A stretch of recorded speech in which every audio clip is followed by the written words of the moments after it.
देखो चीन की इस आदमी ने सिर्फ लकड़ियों की मदद से इस कमाल की बाइक को बना दी है, जिसकी आज ये टेस्टिंग करने वाला है। और देखो सबसे पहले ये लकड़ी से बनी पेट्रोल की टंकी के अंदर पेट्रोल डालता है। पेट्रोल को डालने के बाद ये इसकी अजीब सी चाबी को लाता है, जिसको स्टार्ट करने के लिए घुमाना पड़ता है और थोड़ी देर में गाड़ी चालू भी हो जाती है और यहाँ तक कि वो चलने भी लगती है। लेकिन इसे किसी ने लाइक नहीं दिया। देखो जहाँ हम पॉपकॉर्न या मुर्रे बनाने के लिए बड़े बड़े मशीनों का इस्तेमाल करते हैं, वहीं चाइना में इस छोटी से टूल का इस्तेमाल किया जाता है, जो कि इतना कमाल का है कि देखो ये लड़की जैसे इस पर 2 कटोरी चावल डालकर थोड़ा सा नमक डालती है, ढक्कन को बंद कर इसे थोड़ी देर के लिए गर्म करती है, तो इसके अंदर प्रेशर बन जाता है, जिसके बाद जैसे इसको थैले के अंदर रखकर इसका ढक्कन खोला जाता है तो सारे चावल मुर्रे में बदल जाते हैं। देखो ये वही मशीन है जिससे रोड के ऊपर गर्म पेंट डालकर सफेद रंग की पट्टी दी जाती है। लेकिन अगर आप इस आदमी को ध्यान से नोटिस करोगे तो आपको पता चलेगा कि आदमी पेंट करने के बाद उसके ऊपर कुछ सफेद रंग की रेत जैसी चीज को डाल देता है। लेकिन इसे रेत समझने की गलती मत करना, क्योंकि ये कांच का पाउडर होता है। पेंट के ऊपर इसलिए डालते हैं कि रात के वक्त चलने वाली गाड़ियों को ये दूर से ही दिख जाए और एक्सीडेंट ना हो। देखो ये आदमी काफी दिन से ऐसी गाड़ी बनाना चाहता था जो कि पानी में भी चले और सड़क पर भी, और फिर इसने काफी दिन मेहनत करके इस मॉडल को तैयार किया है, जो कि जमीन पर तो काफी अच्छी तरीके से चलती है, लेकिन अगर आप इसको पानी पे लेके जाओ, पानी में जाते ही इसके सारे टायर ऑटोमेटिक ऊपर आ जाते हैं और ये पानी में भी काफी अच्छी तरीके से तैरती है। और कमाल की बात तो यह है कि आप इसे नाव से निकालकर नॉर्मली भी चला सकते हो।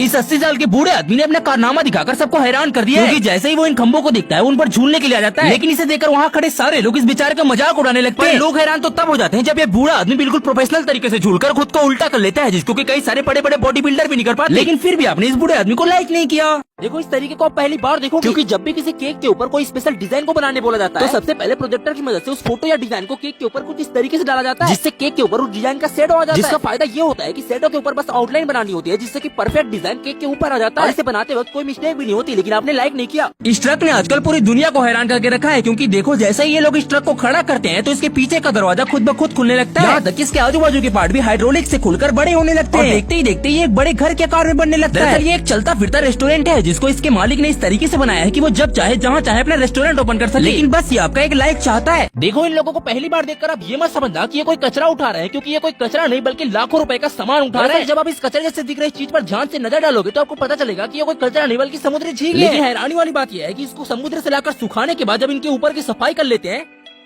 तो 1 किलो झींगा लगभग 1000 से 5000 रुपए किलो तक बिकता है। अगर आप कभी पहाड़ों पर फंस जाओ और आपके पास पीने के लिए पानी ना हो तो आप इस तरीके की मदद से सिर्फ एक बोतल से पानी निकाल सकते हो, जिसके लिए आपको बस बोतल के ढक्कन में छेद करके एक पत्थर को बांध देना है और बीच से रस्सी फंसाकर उसे ऊपर ले आनी है। और उसके बाद जब भी उसे आप पानी में फेंकोगे तो उसमें खुद से पानी भरने लगेगा, जिसके बाद आप उसे ऊपर खींचकर किसी भी बर्तन में बड़े आराम के साथ इकट्ठा कर सकते हो। देखो पैसे कमाना कोई चाइना से सीखे, क्योंकि आजकल देखो उन्होंने फोटो खिंचाने की कैसी नई टेक्निक निकाली है, जिसमें पत्ते को इस मशीन के ऊपर रखा जाता है और मशीन में जैसे ही आदमी की फोटो डालते हैं ये मशीन लेजर की मदद से पत्ते को काटने लगती है, जिससे पत्ते के ऊपर आदमी की फोटो बनने लगती है। लेकिन इससे भी हैरानी वाली बात यह है कि ऐसे एक फोटो को फ्रेम लगाकर ये 5000 रुपए में बेचते हैं।